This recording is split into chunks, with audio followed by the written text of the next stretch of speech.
Coucou tout le monde, c'est Letty, bienvenue dans la vidéo du mercredi pour Tout en colle. Je vous propose aujourd'hui ma première réalisation avec le kit Mes Jolies Découpes et la box scrap du mois d'octobre.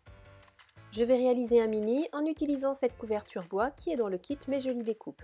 Alors je ne l'appuie pas dans le bon sens, mais de toute façon vous allez voir, je vais me tromper de côté, donc vous ne vous trompez pas, c'est ce joli côté qui est à l'extérieur, pas l'autre. Pour habiller la couverture, je vais découper 4 rectangles de 12,2 par 9,5 dans le papier Maya qui est fourni dans votre box.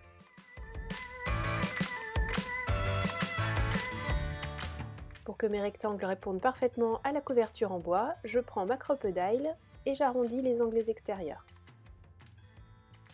Dans tous les papiers qui sont fournis dans la box, je fais ma petite sélection et j'avoue que c'est un petit peu compliqué parce que je les aime tous. Donc je prends quand même ceux que j'ai envie de mettre dans cet album. J'en ai choisi 6 puisque je vais réaliser 6 pages à mettre dans l'album. Pour les deux premiers rectangles, je découpe à 12 d'un côté et 10,5 de l'autre. Donc 12 de large, 10,5 de haut. Et je fais un pli à 1 cm, ce sera notre pâte de collage. Et je découpe donc 2 fois ces dimensions. Pour le deuxième type de page, alors les 12 cm de large, ça ne change jamais, donc 12 de large, mais par contre 10,75 de haut. Et là je vais faire 2 plis, un premier pli à 9,5 et le deuxième à 9,75. Donc ça nous fait un petit pli de 0,25 et on a toujours notre pâte de collage de 1 cm. Là aussi, bien sûr, j'ai réalisé 2 pages avec ces dimensions et ces plis. Et pour les dernières mesures, toujours mes 12 cm de large, mais cette fois-ci j'ai 11 cm de hauteur. Et je vais réaliser mes 2 plis, le premier à 9,5 et l'autre à 10 cm. Donc cette fois-ci, on a une marge de 0,5 et toujours la pâte de collage de 1 cm. Bien sûr, les dimensions que je vous donne, c'est pour obtenir le même résultat que moi, mais vous pouvez tout à fait faire varier, les faire toutes comme la première ou toutes comme la troisième, enfin, peu importe, ou même inventer vos propres dimensions. L'essentiel étant que la page principale ait bien les dimensions nécessaires pour être contenue dans votre couverture de bois. Pour les mêmes raisons que la page de présentation sur le devant de l'album ou l'arrière d'ailleurs, je fais des angles arrondis. Alors pour l'angle du bas, aucun souci. Pour l'angle du haut, je fais attention à bien faire mon pli pour laisser juste la hauteur de la carte, c'est-à-dire mes 9,5. Et je fais bien sûr tout ça des deux côtés en fonction du côté où je veux les mettre dans ma reliure. Et je fais la même chose en vis-à-vis sur les 3 autres pages. Avant de coller quoi que ce soit, je mets de l'encre partout, y compris sur les feuilles de papier Maya. Et mes petites cartes qui vont me servir, enfin mes petites pages que je mets à l'intérieur de l'album, bien sûr, je les fais recto verso. Je commence par mettre en place le papier Maya qui vient habiller l'intérieur de mes couvertures. Et pour ça, j'utilise, comme d'habitude, ma colle à pointe fine railleur. J'installe ensuite mes pages les unes sur les autres, en commençant par celle qui n'a qu'un pli. Je fais attention de bien la caler sur ma couverture et puis sur le papier Maya qui est déjà en place. Et ensuite, je fais de même avec toutes les pages, là aussi en faisant attention de bien les aligner pour que ce soit joli.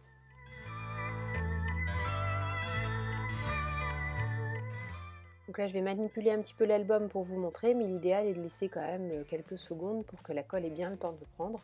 Bon, elle colle assez rapidement, hein, cette colle, elle est vraiment très bien. Mais il faut lui laisser le temps de travailler un peu.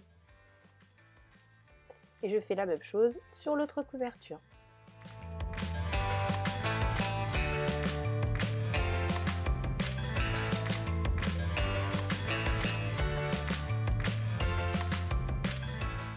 Et une fois terminé, voilà ce que ça donne vu du dessus.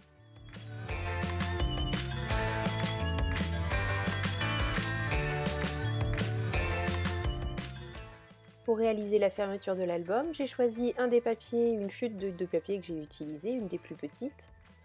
Je vais mesurer la place que vont prendre les plis. J'essaie de centrer à peu près sans marquer le pli. Ça, c'est juste pour le placer sur ma couverture. Et ensuite, là, je vais vraiment prendre les repères d'épaisseur et marquer les plis nécessaires pour vraiment adapter cette tuile de papier à mon album. J'ai ancré les bords recto verso et toujours avec ma colle à pointe fine railleur, je colle la partie qui sera la partie fixe sur l'arrière de l'album. Je peux maintenant mettre en place les 2 feuilles de maillat qui nous restaient. Vous vous rappelez, au début on a coupé 4 rectangles, 2 ont été utilisés à l'intérieur. Donc là je mets en place les 2 de l'extérieur. Celle de l'arrière va venir cacher la patte de collage. Et sur le devant, je vais installer sur la patte et sur le devant donc le petit velcro qui est fourni dans votre box pour fermer mon album. J'utiliserai également un des badges de la box. Je le mets en place pour voir un petit peu la place que ça va prendre et savoir où je vais installer mon velcro. Donc le velcro, ce sont 2 parties autocollantes. Je les colle toutes les deux, enfin je colle la première. Je fais une petite coupe à la deuxième, comme d'habitude j'enlève, alors ils sont super agrippants, donc pour que ça soit un petit peu moins agrippant, mais largement suffisant pour fermer mon album, j'enlève un petit peu de la partie, alors pas le côté crochet, le côté poilu on va dire, j'en coupe un petit peu. Je les mets l'un sur l'autre comme ils seront quand ce sera fermé et je referme ma pâte de collage, comme ça le côté adhésif va venir se mettre exactement où j'en ai besoin.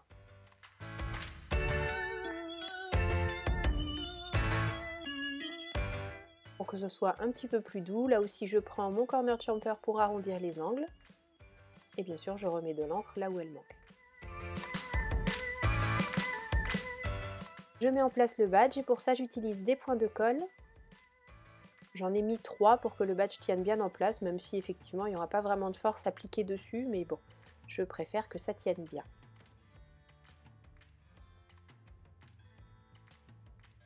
Et je vous ai pas dit, j'ai oublié, mais j'ai ancré aussi les bords du badge, puisqu'on a la chance qu'il ne soit pas cette fois-ci recouvert de plastique, et bien on en profite pour les customiser un petit peu. J'ai commencé la déco sans vous, je l'avoue, je suis désolée, c'est juste que j'avais un petit peu oublié de redémarrer la caméra, mais bon, j'ai rien fait de vraiment compliqué. J'ai coupé une des étiquettes qui est fournie dans le papier, coupé des petites chutes de papier, j'ai utilisé le dos de ceux que j'ai utilisés à l'intérieur, et là je rajoute des enamel dots. Et vous voyez sur l'étiquette que j'ai réalisée, tout simplement une petite écriture à main levée, j'ai écrit « Mélange d'automne ». Bah oui, parce que cet album, non seulement je le trouve très beau, mais en plus il va être utile. J'ai choisi d'y consigner tous les mélanges de couleurs que j'aime utiliser à l'automne. Donc je commence par les mélanges de Spectrum Noir. Alors là, je vous montre des mélanges pour les visages, mais tout simplement parce que c'est quelque chose que j'utilise quelle que soit la saison. Et plutôt que de me référer à un album dans lequel il y aura les mélanges pour les peaux et un autre dans lequel il y aura les mélanges pour l'automne, voilà. Je préfère remettre les mélanges que j'aime utiliser ici, plutôt que d'avoir à ouvrir 36 références. Et je vous mets bien sûr en barre d'infos, enfin pas en barre d'infos, en titre, les références des feutres que j'utilise au fur et à mesure. Le papier que j'utilise, c'est du papier Nina, le craft, c'est le Desert Storm, et le blanc, c'est le Solar White.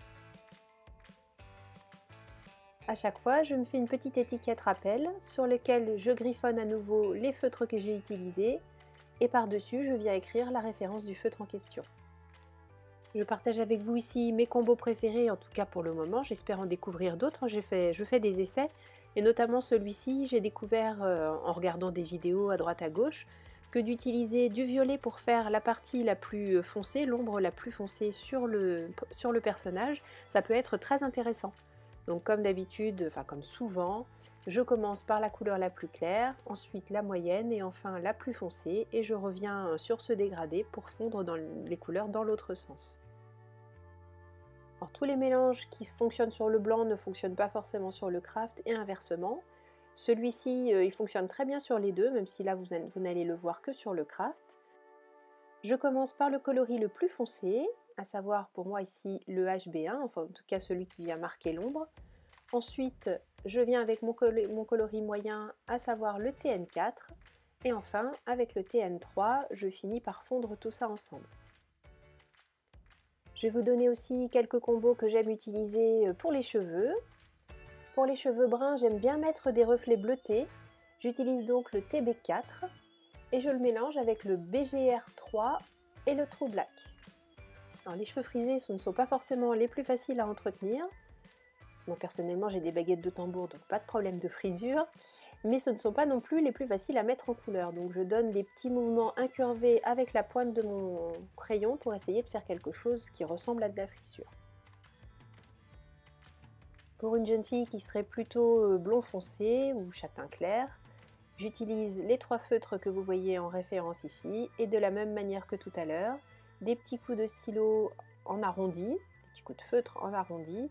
Alors jamais des cercles complets, hein, juste des sortes de petits mouvements comme on le voit un petit peu plus précisément là sur le foncé. Et je fais en sorte de ne pas repasser 2 fois au même endroit pour laisser des petits points de lumière un peu partout. Là je me suis lancée dans un mélange un petit peu ambitieux, puisque vous voyez il n'y a pas moins de 5 références de feutre. Ça commence à faire un petit peu beaucoup quand même. Mais bon, j'ai essayé de faire quelque chose qui ressemblait à du vrai pelage. J'ai essayé. Bon, à nouveau, il faudra que je m'entraîne, que je vois comment faire mes petits coups de crayon, faire en sorte que ce soit plus joli. Bon, c'est pas lamentable non plus, mais c'est pas tout à fait l'effet que je souhaitais obtenir. Et puis 5, comme je vous le disais, ça commence à faire quand même beaucoup.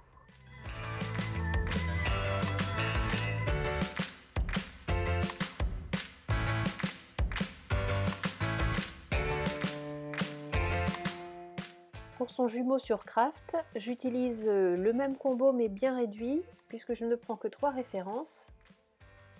Et je vous ai pas dit, mais ce petit écureuil, c'est l'écureuil 100% tout en colle que vous trouvez bien sûr dans la boutique et que vous avez déjà si vous êtes abonné au box depuis au moins l'année dernière.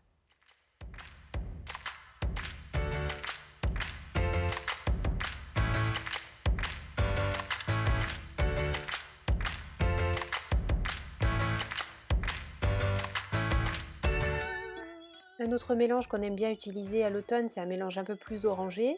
C'est le même combo que celui que j'utilise pour réaliser les citrouilles. Ici j'ai fait un petit renard sur Craft et avec exactement le même combo, j'ai réalisé le renard sur le papier blanc.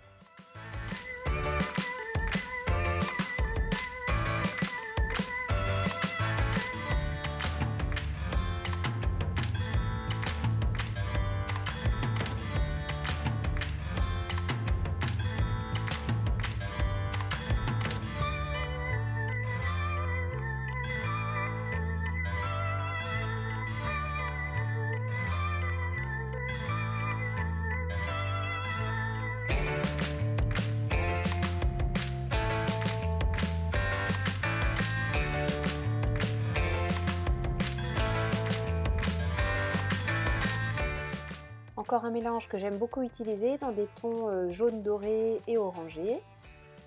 Et cette fois-ci, c'est le joli tampon de la box de ce mois-ci que je mets en couleur. Et c'est lui qui va orner l'arrière de mon album.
Je colle en place tous les mélanges que j'ai réalisés.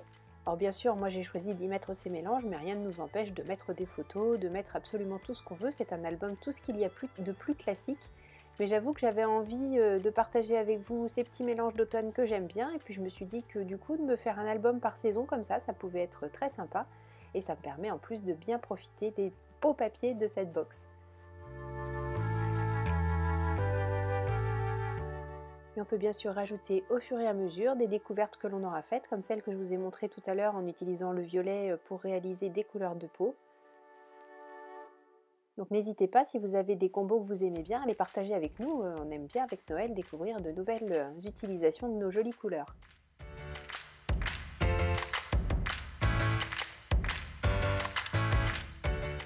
Avant de coller sur l'arrière de ma couverture le joli tampon de la box mis en couleur, j'ai vaporisé des encres Lindy Stem Gang, les deux coloris que vous voyez apparaître ici sur l'écran. Et je vais obtenir comme ça un fond beaucoup plus habillé que le papier tout seul, tout en laissant apparaître la couleur d'origine du papier Maya et en apportant une touche irisée que vraiment j'adore. Je vais compléter cet album avec d'autres techniques que j'adore utiliser. Donc vous m'avez vu découvrir la semaine dernière les Distress crayons. Je peux vous dire que j'ai beaucoup joué avec cette semaine et que je les adore, mais vraiment. Cette facilité de fondre les couleurs entre elles, je suis super fan. Là vous voyez les petites feuilles que j'ai réalisées, j'aime beaucoup les utiliser comme ça en fait en faisant fondre au doigt. On obtient un fini velouté, quelque chose, c'est une texture crémeuse mais qui sèche très vite, donc le fini velouté est très rapidement utilisable, hein, ça ne bouge plus après une fois que c'est sec. Mais c'est un tel plaisir à utiliser, vraiment, je vous encourage à essayer, j'adore.